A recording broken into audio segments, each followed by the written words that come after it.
Your time makes up your life, and that is why we call it lifetime. Seconds turn into minutes, minutes into hours, hours into days, days to weeks, weeks to months, and months to years. Time does fly, doesn't it? It goes by silently, and if you don't make the most of it, you make a waste of it. But we are urged not to be foolish and thoughtless, but firmly grasp and understand what the word of the Lord is, working not as unwise, but as wise, sensible, discerning, practical. In Matthew, we find out how 5 virgins were termed as foolish and 5 wise. What made the difference? The lack of oil. Oil that cannot be borrowed. Oil that comes at a cost. Oil that is paid for at a price. Yes, salvation is free, but oil is not. It is labored for. And that is what many don't understand. That is what the foolish 5 didn't get clear. By the time they realized the bridegroom was near, and that is when they knew that they had wasted time.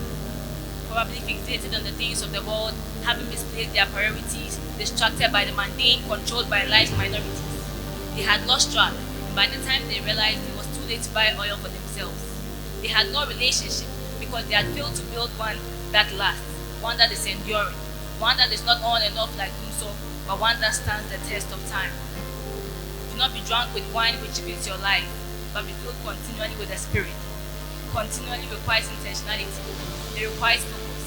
It demands sacrifice. And this is how the wise 5 managed to get their oil. They stayed in the presence and beheld him until they were transformed, formed in the image of Christ. Yes, they paid the price because they understood how to redeem the time, making the most of the days. They grasped the word of the Lord for their lives, and that influenced their ways. They refused to be absorbed by the things of the world because they understood their mandate as soldiers. Soldiers who had been enlisted by their master, alert and ready, for they knew not when the master cometh. But the foolish, they slumbered.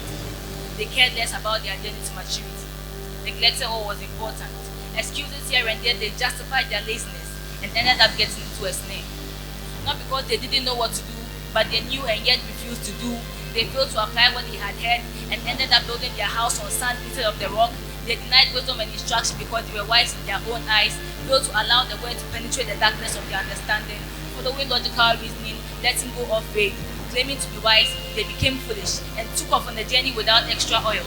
And when the bridegroom appeared, that is when they saw that their lamps were running out, and now they wished they had oil, but it was too late.